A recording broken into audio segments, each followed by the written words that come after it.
जय श्री राम। नमस्कार मित्रों। यदि आपसे कोई छल करे, आपको कष्ट पहुंचाए, तो क्या करें? मित्रों, ये आज एक बहुत बड़ी विडंबना संसार में है कि प्रत्येक मानव जो है एक दूसरे के प्रति ईर्ष्या भाव रख करके एक दूसरे को कष्ट पहुंचाना चाहता है। लेकिन क्या ये सब चीजें हैं? तो इनसे हम किस प्रकार से अपने मन को शांत करें, किस प्रकार से हम इस चीज से बचें? यदि कोई हमें कष्ट पहुंचाए तो हम उसका निराकरण क्या करें, उसका समाधान कैसे करें? किसी ने बहुत अच्छा कहा है मित्रों कि कंस का जीवन सूल बना, कृष्ण का जीवन फूल बना। लेकिन माँ ने ही दोनों को जन्म दिया, पर एक बना अंधेरा तो एक बना दिया। ये तो अपनी अपनी करनी थी और खुद अपनी भरनी थी। इतिहास में एक बदनाम हुआ तो एक दूजे का कितना नाम हुआ। तो ये तो भगवान स्वयं अपनी करनी के अनुसार बता गए।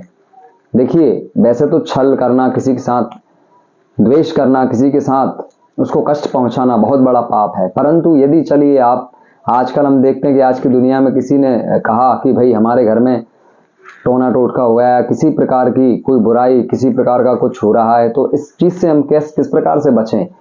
आपसे हमसे किसी ने छल किया, हम उसको कहते, देखिए मित्रों, सबसे अहम जो बात है वो है धैर्यता।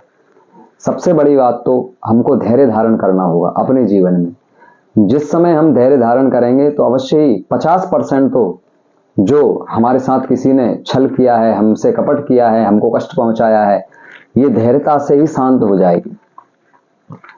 देखिए, जैसे कि एक हास्य भरी बात है, किसी ने आप पे कुछ किया, आपको कुछ दिखा, किसी ने भाई कोई कहता है हमारे घर के बाहर नींबू डाल दिए, मिर्ची डाल दी, तो आप कुछ मत करना। बस इसका बहुत अच्छा उपाय है, आप जो नींबू मिर्च उसने डाले हैं उसमें और अपनी ओर से कुछ तंत्र क्रिया के कुछ अंट संट जो टोटके हैं वो आप उसमें वहां पर रख दीजिए।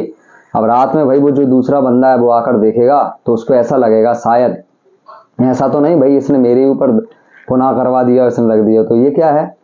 इस प्रकार से जो है, ये देखिए, ये छल करना, कपट करना, ये मनुष्य कोई किसी के साथ करता है और आज की ये बुराई है। परंतु ये ऐसा नहीं करना चाहिए, ये बहुत बड़ा पाप है। लेकिन यदि फिर भी हम अपनी आत्म से संतुष्टि नहीं कर पा रहे कि भाई किसी ने हम पे कुछ करवाया है, हमारे साथ या किसी प्रकार का छल हुआ है, तो वहां पर आप धैर्य धारण कीजिए, विवेकवान आप बनिए, आपके विवेक को आप जागृत कीजिए।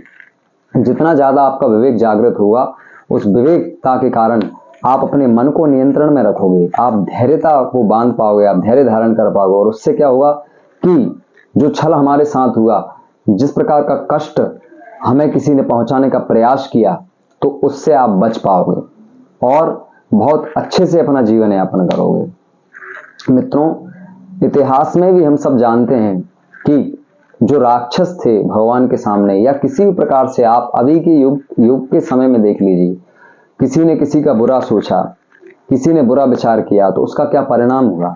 उसका दुष्परिणाम ही हुआ।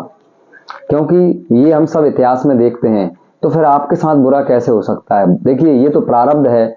जो प्रारब्ध के कारण किसी ने सुख पाया तो किसी को थोड़ा कष्ट है। उसने प्रारब्ध में कुछ ऐसे कर्म किए जिसके कारण वो सुखी है।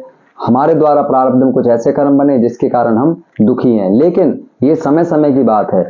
जब जीव का प्रारब्ध जब पूर्ण हो जाता है व्यक्ति का, तो इसके बाद उसको अवश्य ही जो उसने बुरे कर्म किए उसका दंड अवश्य उसको मिलता है, और जिसने अच्छे कर्म किए हैं उसको भी बहुत अच्छा फल वहां से प्राप्त होता है। इसलिए धैर्य धारण कीजिए। सबसे बड़ी बात, आप तो भगवान पर विश्वास कीजिए। यदि हमें लगता है कि भाई बुराई से मतलब किसी ने छल, हमारे साथ ऐसा ही छल किया है, आपके घर में किसी प्रकार की कोई खुशी आई और किसी ने भाई कुछ टोना टोटका या किसी प्रकार का छल किया, तो उसके लिए कुछ नहीं, ज्यादा विचार ही नहीं करना, हमको धैर्य धारण करना है। बस उसको शांति से उस माहौल से हमको निकलना है।